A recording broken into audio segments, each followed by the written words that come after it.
Don't laugh. Don't laugh. So I'm sure you guys have seen this viral video going around of this black girl at San Francisco State who assaulted this white guy with dreads because of cultural appropriation.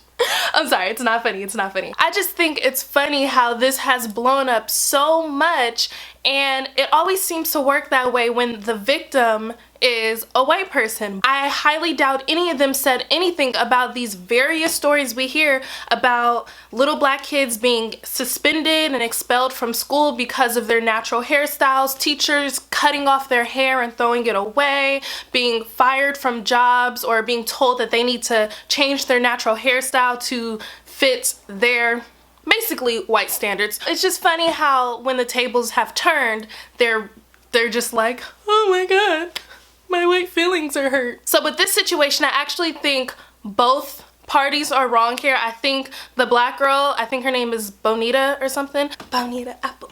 I think she's wrong, and I think the white guy is wrong. I'm gonna start with the black girl because from what I've seen in the video, it appears that she's the one who initiated the altercation. I honestly think she's wrong for two different reasons. I'll get into the second one later, but the first, she should not have put her hands on him. Like, if I was in this situation, well, first of all, if someone was accusing me of cultural appropriation, I would actually listen to what they have to say because I don't want to appropriate anyone else's culture. And yes, black people can appropriate other cultures. But with that aside, if someone puts their hands on me, I would have decked them right then and there. I'm sorry, I don't fuck with people putting their hands on me. So, like, no, you don't touch me. So I watched the follow-up interview with this dude where he was talking about the situation and he was talking about cultural appropriation and all that. All he did was show his true colors, and he showed his ignorance because he clearly had no knowledge of black hairstyles. It's not even part of the colored community's culture. It's not something that is common within African American culture. Like, it's not something that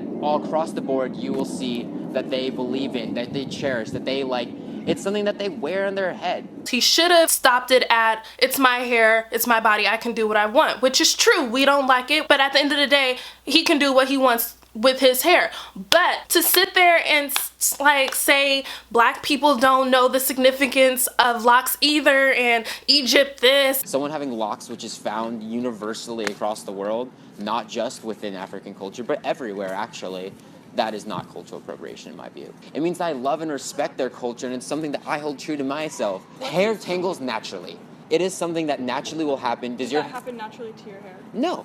Like, he just sounded so stupid, like he was so full of shit, and it really just showed how a lot of white people actually feel about cultural appropriation, and it just showed like their arrogance where they feel like they can take anything and always be the victim. Like, it's just, like shit, I'm sorry, watching that part made me want to put hands on him too, I'm not gonna lie.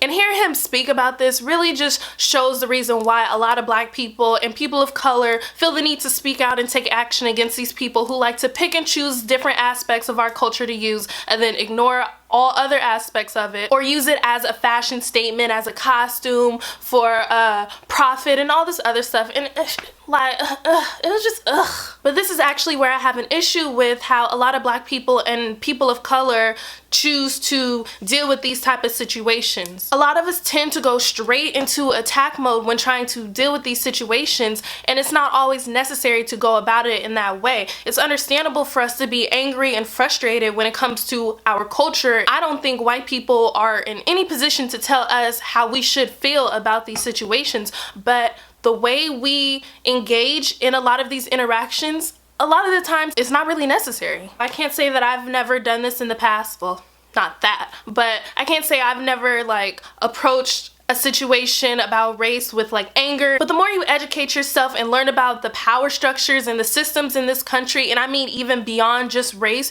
you tend to look at these type of situations differently. You approach them a lot differently. You want to handle them differently. And that's the thing with me. I don't argue racism with white people.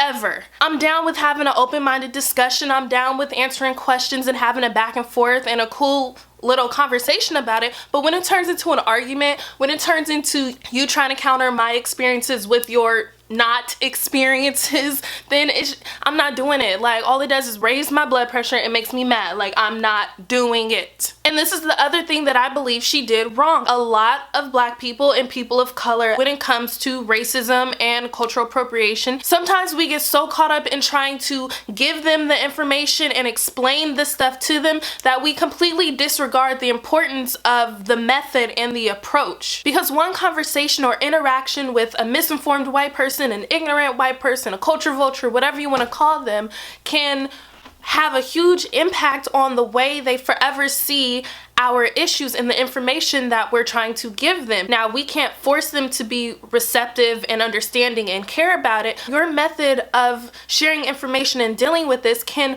forever make them not give two shits about what we're dealing with and what we're trying to tell them. And you're actually causing one more person to become an enemy, and that might not seem like a huge deal, but that's one more person fighting against us, and that's the last thing we need. If you can be that person to change someone's mindset for the better, you're actually progressing the movement, you're progressing the cause, and you really have to think about that every time you decide to engage in these type of situations and open up these conversations. Your approach is a lot more important than you may realize, and sometimes the approach and how you handle a situation can be a lot more effective than the actual information that you're giving out. Why be the person that can destroy the possibility of someone becoming an ally? Now let's change the scenario. Let's say she would have stopped him in the hall and she would have said, hey, I feel like you're appropriating my culture. I feel like this is insensitive. This is what it means to us, and this, that, and the third. She right there would have done her part. Right there, she can't do anything else. It's possible that he might have understood what she was saying and might have, you know, given it a second thought. I mean, I doubt he would go home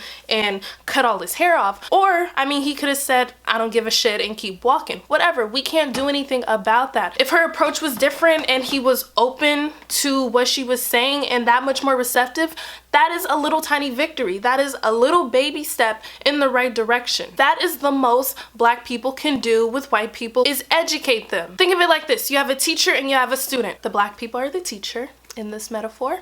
The white people are the students. The only thing a teacher can do for a student is provide the information. They can come up with different ways to make the information more appealing or more understandable, to make them retain it better, to remember it better, whatever, but those are all just different ways of giving the information. A teacher cannot force the information into the brain of the student. A teacher can't force a student to do their homework, to study for a test. A teacher can't force a student to care about the information that they're giving them. But in many cases, how a teacher provides the information to the student can have a huge impact on how they see the information, how they retain the information, and ultimately whether they care about it or not. So yeah, I think there was wrong done on both ends. I think cultural appropriation is wrong. I think her approach was wrong. It was wrong for her to put hands on him, but at the same time, like, I'm sorry, I have no sympathy. I have no sympathy. Like, first of all, she pushed you like 2 inches to the left and you couldn't go up the stairs. Like